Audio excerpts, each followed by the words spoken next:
We aim for high score through smart learning, optimum utilization of time, and less stress.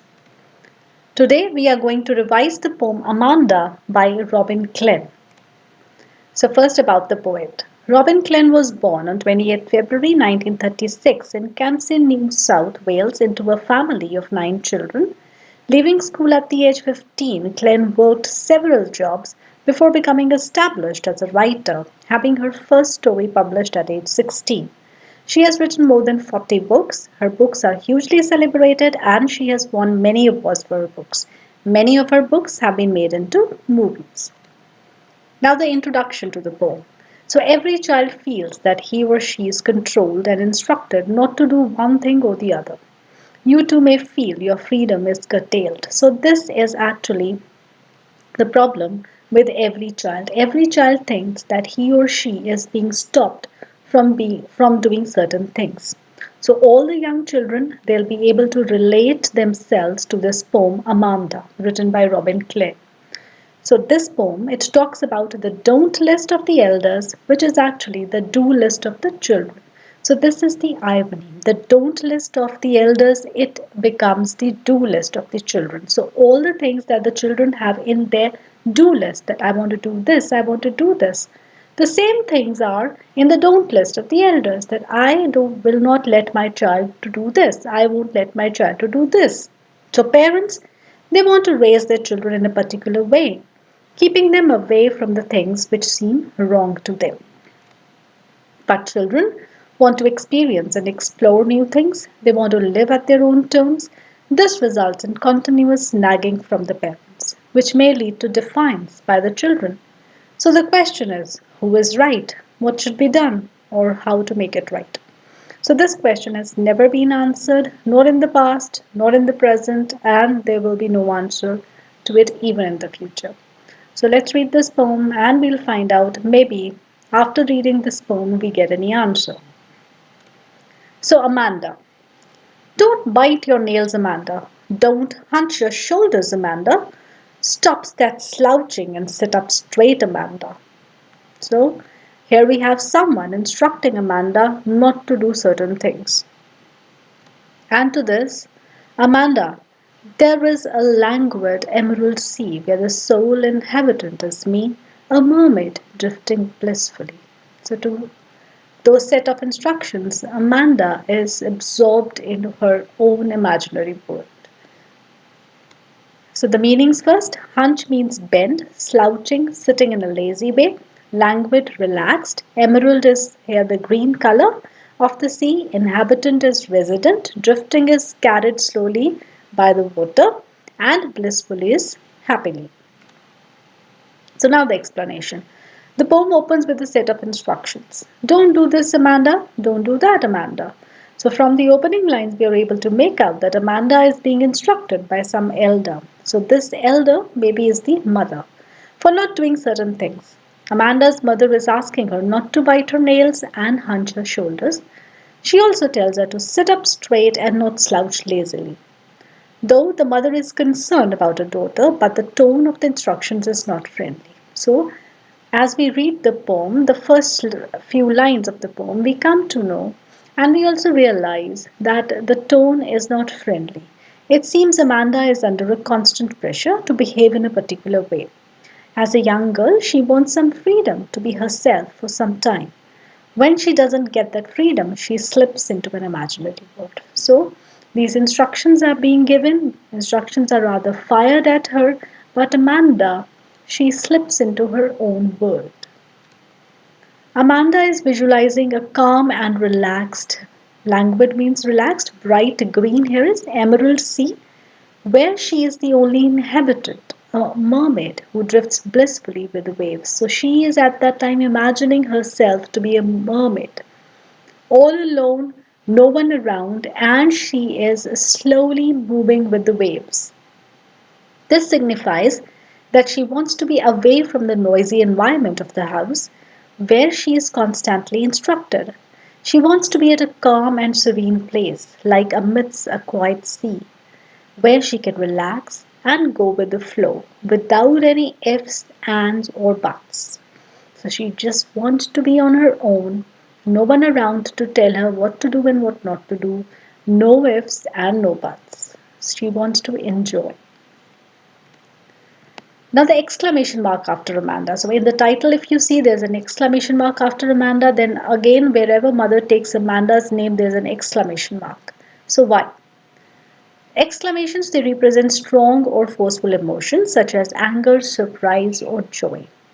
So the use of exclamation mark after Amanda indicates mother's surprise or astonishment on seeing Amanda again doing the same things she had been asked not to do.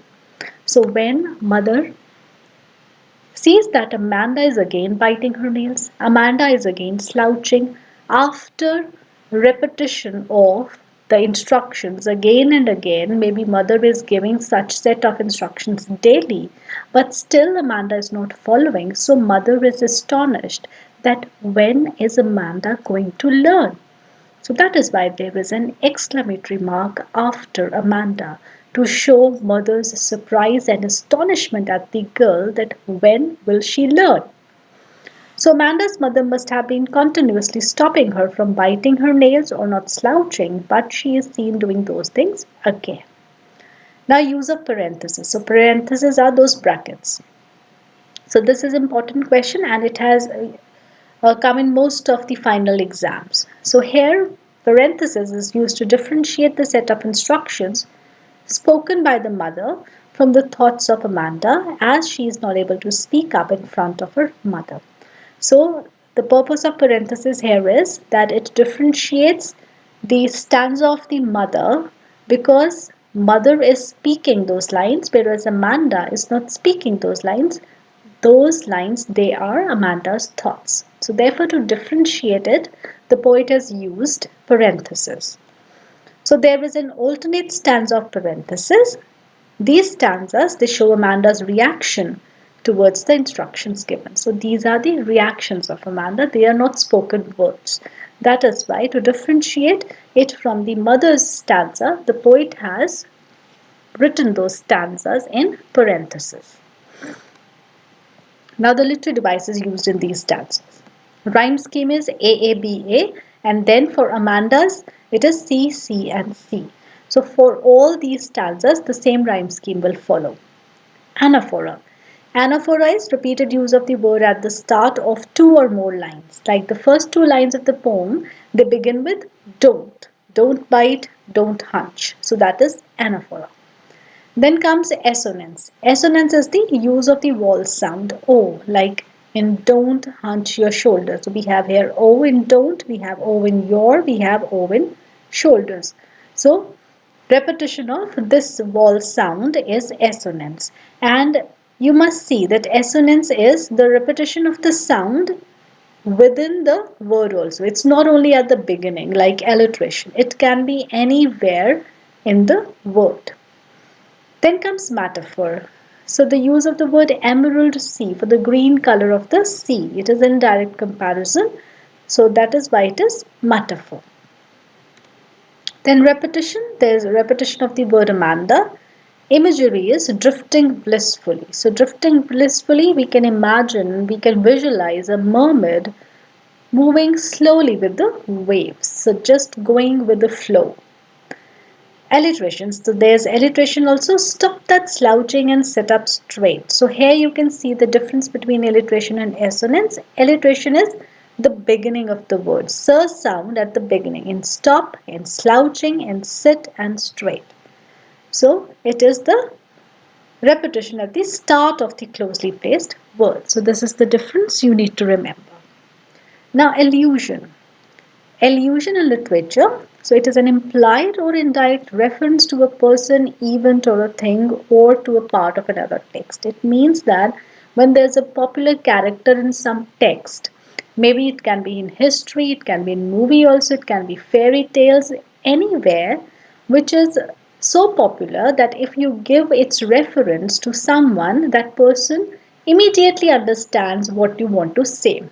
For example, if there is a person or if there is your friend, one of your friends who is very honest and who never lies, so you may give reference to someone about him or her like saying that he is Harish Chandra. So we know that King Harish Chandra never lied. So this reference, it will be called an allusion. Or sometimes if there's a very beautiful girl, so you may call her Snow White. So again, this reference will be an allusion. So similarly, in this poem, the poet has used mermaid as an allusion because mermaid is a well-known imaginary creature in many folklores. Now the next stanza. Did you finish your homework, Amanda? Did you tidy your room, Amanda? I thought I told you to clean your shoes, Amanda. So again, a different set of instructions for Amanda. Poor Amanda. So Amanda, what is she thinking now? I'm an orphan roaming the street. I pattern soft dust with my hushed bare feet. The silence is golden, the freedom is sweet. So this is a very awful thing for Amanda to think. I am an orphan. So orphan, a child whose parents are dead, and hushed is quiet and still place, or to make quiet. That is hushed. When you just tell someone to be quiet. Hushed.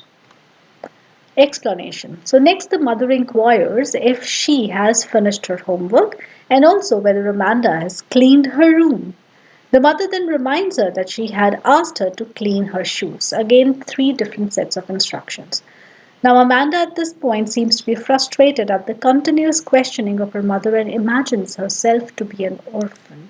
So, from here, we can judge her frustration because she wants to be an orphan. So, there can nothing be more pitiable than asking to be an orphan. So, an orphan who is free to roam in the streets and can do anything she wants.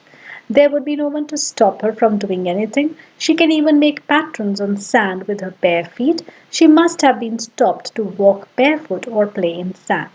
Since she is fed up by the ceaseless and loud instructions, she wants to be alone at a quiet place and enjoy her freedom. Therefore, she says silence is golden and freedom sweet. She has never enjoyed freedom at her house. So now she imagines herself to be an orphan. She doesn't want anyone to be around. She doesn't want anyone to instruct her. She doesn't want anyone to tell her what to do. She wants to make patterns on the sand with her bare feet. So maybe she was never allowed to walk barefoot or to play in sand. So therefore, she wants to go out, roam in the streets, and play on sand, make patterns on sand. So, since she is fed up by the ceaseless and loud instructions, she wants to be alone at a quiet place. And she feels and knows that how precious is silence because she has never got that silence at her home. And she finds freedom sweet. So, she has not enjoyed that too at her house. With two devices, again there's anaphora in the first two lines that begin with did you. So did you finish and did you tidy. Again assonance, the repetition of the vowel sound O in thought, told, you, your, shoes. And repetition, the word Amanda. There's metaphor also when Amanda says she's an orphan and silence is golden and freedom is sweet. So silence is said to be as glorious as golden color and freedom to be sweet in taste. Then there's transferred epithet. It is when an adjective usually used to describe one thing is transferred to another. So what does it mean? So we'll explain with this example. Suppose it's a happy person. So happy is an adjective for this person and it is telling us that this person is happy. But now when this happy adjective it qualifies birthday like happy birthday. So this doesn't mean that birthday is happy because birthday cannot be happy. Actually the person whose birthday it is, we are wishing that person to be happy. So that person is meant to be happy. So this word happy, it is again qualifying that person and it is not qualifying birthday.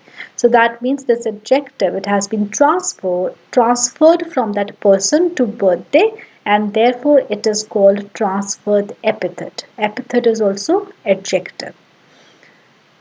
Now for example, another line here, she looked at him with concerned eyes. So concerned eyes, Concerned is the adjective, it is the epithet, but concerned, eyes cannot be concerned. Concerned actually is the person who is looking at him. So that is, she is concerned. Therefore, this adjective concerned has been transferred from she to eyes, and it is transferred epithet. So now how it is used in this poem? I pattern soft dust with my hushed bare feet. So here hushed bare feet. Hushed is the adjective or the epithet, and feet they cannot be hushed. Feet cannot be asked to be quiet. It is Amanda, I. So Amanda is hushed and Amanda is told to be quiet. She is asked to sit quietly at a place. So that is why this is transferred epithet. Now next stanza. Don't eat that chocolate, Amanda. Remember your acne, Amanda? Will you please look at me when I'm speaking to you, Amanda? So, Amanda, at this point, I am Rapunzel. I have not a care. Life in the tower is tranquil and rare. I'll certainly never let down my bright hair. So, you can see Rapunzel in the tower and long, beautiful hair of Rapunzel. So meanings acne means pimples. Rapunzel is a girl in the German fairy tale by Brothers Grimm. And tranquil means calm and quiet. Rare means uncommon or unusual. Explanation. Now here Amanda's mother is commanding her not to eat chocolates as her acne can aggravate. Amanda seems irked at this nagging, therefore looks away. To this, her mother reminds her of the courtesy of looking at her when she is talking to her. So, again, mother is telling her not to eat chocolates because her acne can aggravate. Then, mother finds that Amanda is not looking at her. She is upset and looking away. So, mother finds this very, very insulting. So, mother reminds her that this is not courteous. You have to look at me when I'm talking to you. So at this moment, Amanda imagines herself to be Rapunzel, a character from a fairy tale who was captured in a tower by a witch. The witch used to climb up to her with the help of the long hair of Rapunzel, as the tower didn't have any stairs. So now Amanda imagines herself to be Rapunzel and live in a tower where there is no one to disturb her. She won't have any anxiety there. She feels there she could live a peaceful life and it would be an unusual experience. She says she would definitely never hang her hair down from the window for someone. This shows how she longed to be away from her home. So, as Rapunzel, she wants to be in that tower. And she says that she would be very happy in the tower. She would live a happy and peaceful life there, where there will be no one to disturb her, no one there would be around to tell her what to do and what not to do. And she says that it would be an unusual experience. But she also says that, like Rapunzel, she is not going to hang her hair down. She is definitely never going to hang her down so that someone could come up with the help of her hair. So, this shows how she longed to be away from her home and away from everything. The two devices here, again it is allusion, the use of the famous fairy tale character Rapunzel. Then assonance, use of the vowel sounds E and O in this case. Two vowel sounds are repeating. So you can see O here, E here, O here, E here, again E here. So O, again when I am speaking to you, here it is again O. Now consonant sound is also repeating. R sound in Rapunzel, care, bright and hair. And repetition of the word Amanda. The last stanza now. Stop that sulking at once, Amanda. You are so moody, Amanda. Anyone would think that I nagged at you, Amanda. So sulking is to be in a bad mood. Moody means unstable and nagged means harass. So Amanda's mother finds her in a bad mood and asks her not to be moody and cheer up. She scolds her for her tantrums and sulking and says that people would think that she is tormented, harassed by her mother. Her mother doesn't want anyone to think that she dominates her child. So mother is giving set of instructions again and again, and then When mother finds the child, Amanda, in a bad mood, she asks her not to be moody and cheer up. So again, she scolds her that she is showing tantrums and she feels that what people are going to think about her. She wants that people should think about her as an ideal mother. So her mother doesn't want anyone to think that she dominates her child. So this last stanza is quite ironic because the mother is being what she doesn't want anyone to know. So she doesn't want anyone to know that she is very authoritative, she is very dominating, but actually she is both of these. Also, she wants Amanda not to sulk and feel bad at her behavior, rather be cheerful. So it is ironic that actually mother's behavior is making her sulk. So it is mother's behavior only that is making Amanda sulk, and mother doesn't want her to be upset. So, literary devices, there is alliteration. Stop that sulking. So, sound is repeating here, and repetition is also there in the use of the word Amanda. So, that's all for today. Do subscribe to my channel. Give it a thumbs up if you like the explanation. Question answers I'll be doing in part 2, and there's a surprise also, as I've already told all those who are following me on Instagram, they know that there's a surprise. So how helpful did you find this video? In the playlist there are other videos also. The syllabus of class 10, there is writing section, there's grammar, so you can always go there and check, and follow me on Instagram from latest updates. Do share this video with your friends so that everyone can gain. Thank you from now and happy watching.